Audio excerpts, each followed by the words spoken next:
The first prisoner came back from the tool shed with dirt on his knees and blood hidden under his collar. Then another man returned without his cap. And by evening, 3 German POWs had stopped speaking whenever the same 2 guards crossed the yard, until one torn sleeve was found behind a locked door and the camp captain realized someone was hurting prisoners where no witness was supposed to stand, forcing a report toward Patton before the truth could be buried. The first warning appeared during morning roll call, when a German prisoner named Otto Weber stepped into line with one hand pressed flat against his ribs and a shovel mark still wet on his sleeve. The American sergeant asked why he was limping, but Otto answered that he had slipped near the tool shed, and the prisoners around him kept their eyes forward as if the question itself had become dangerous. The sergeant marked the injury on the count sheet and ordered Otto to the infirmary, but one guard interrupted and said the man was fit for work, which made the doctor leave his doorway and cross the yard himself. Inside the infirmary, the doctor found bruising under Otto's shirt that did not match a fall, and he ordered him held for examination before the work trucks could leave.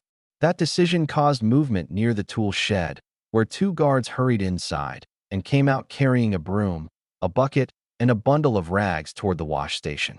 The camp captain saw them from the office window and sent a corporal to stop them before anything could be cleaned.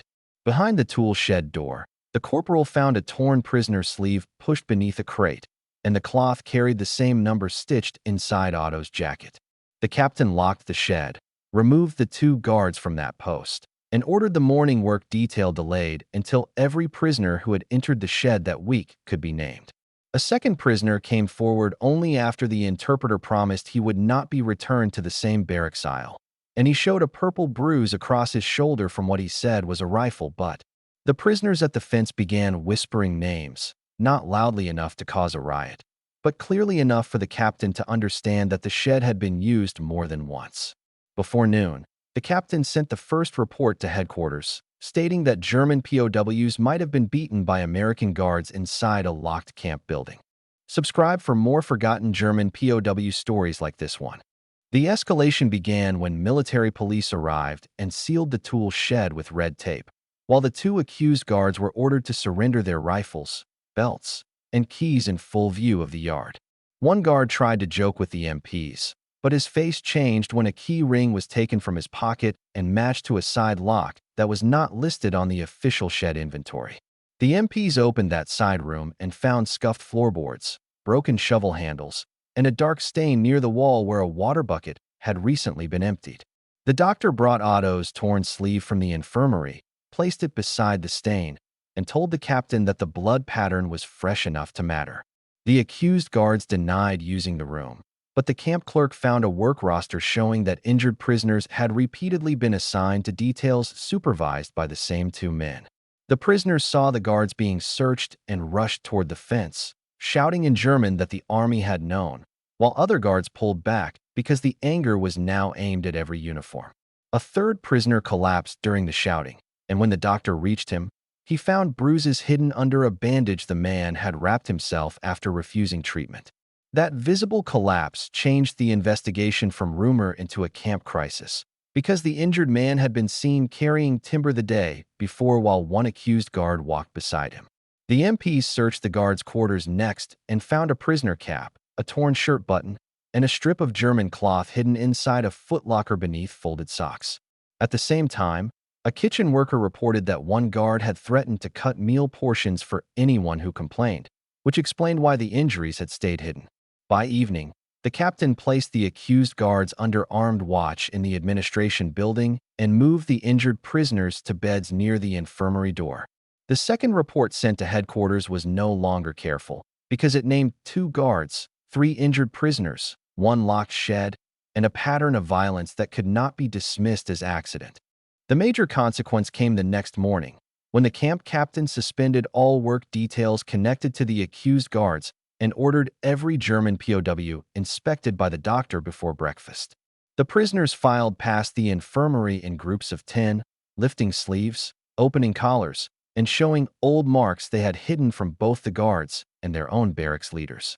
The doctor recorded each injury on a separate card, and the interpreter wrote the prisoner's statement beside it so no man had to repeat the story in front of the whole yard. Several guards complained that the inspection made the entire unit look guilty, but the captain ordered them away from the infirmary and replaced them with military police from outside the camp. The major consequence hit the guard force when every rifle was checked back into the arms room. Every post assignment was rewritten, and no guard could take a prisoner behind a closed door without a second witness. That order angered the honest guards, but it also showed the prisoners that the old hidden spaces inside the camp were being taken away one by one. A German prisoner named Franz Bauer then asked to speak privately, and he handed the interpreter a small notebook where he had written dates, names, and shed assignments for weeks. The notebook did not describe feelings, only movements. Who was taken, which guard was present, who returned limping, and which prisoners were warned to stay quiet.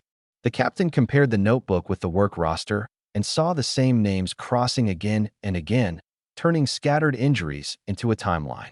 Before sunset, the injured prisoners were moved to a protected barracks near the infirmary, and the rest of the compound received written orders explaining that complaints could be made directly to the doctor. The accused guards were transferred from armed watch to confinement under military police control because the evidence now showed organized abuse rather than rough discipline. That night, the camp was not calm, but it had changed because every man behind the wire knew the hidden room had become a case file headed toward Patton's desk. The prisoners expected another quiet officer with a clipboard, and the guards expected the investigation to stay inside the commandant's office. But just after noon, a staff car came hard through the outer gate, throwing dust against the fence as every man in the yard turned toward the sound. Patton stepped out before the driver had fully stopped, ignored the officers waiting beside the flagpole, and walked straight toward the lock tool shed with his gloves still in one hand. The captain moved to brief him, but Patton pointed to the sealed door and ordered it opened before anyone could soften the scene with explanations. Inside, he looked at the broken shovel handle, the scuffed boards, the bucket, and the torn sleeve laid on a crate, then told the doctor to bring the injured prisoners where they could be seen but not questioned by the accused men. The reversal began when the accused guards were marched into the yard expecting Patton to defend the Army's name, only to find the injured prisoners standing under medical protection and the stolen cloth evidence placed between them. Patton did not let the guards speak first, because he ordered the interpreter to read Franz Bauer's notebook aloud by date, turning each hidden beating into a visible movement the whole command staff could follow. When one guard claimed the prisoners had lied to embarrass Americans, Patton ordered his footlocker opened again in the yard and made the MP hold up the prisoner cap and torn button found inside. The prisoners at the fence did not cheer, because the scene was heavier than victory, but every man could see the investigation had turned away from suspicion of prisoners and toward judgment of the guards. Patton then ordered a new rule posted that no prisoner could be taken into any shed, room, vehicle, or work corner without 2 authorized witnesses and an open written entry. He also ordered the injured men removed from regular work until cleared by the doctor, making medical protection stronger than the threats that had kept them silent. The reversal landed hardest on the guard unit, because Patton made clear that beating prisoners was not toughness, but a failure of discipline that handed the enemy a weapon against the United States Army. Before leaving the shed, he told the captain to prepare the accused men for formal charges and to leave the torn sleeve on the evidence table until every guard in the camp had seen it. The final irreversible event came before dawn 2 days later, when one of the confined guards tried to pass a note through a mess orderly telling another guard to destroy the notebook before the hearing began. The orderly carried the note straight to the infirmary instead, and the doctor handed it to the captain without letting the message move another step through the camp. Military police searched the accused guard's confinement room and found a second note hidden under his mattress, naming Franz Bauer and warning that witnesses could still disappear into transfers. The captain ordered Franz moved from the protected barracks to the administration building, where he slept behind a locked office door with an MP posted outside.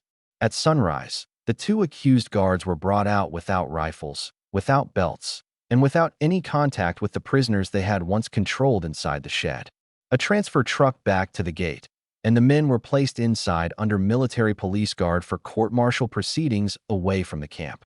No prisoner was allowed near the truck, But the barracks windows remained uncovered, so everyone could see that the men who had used locked doors were now leaving under lock themselves.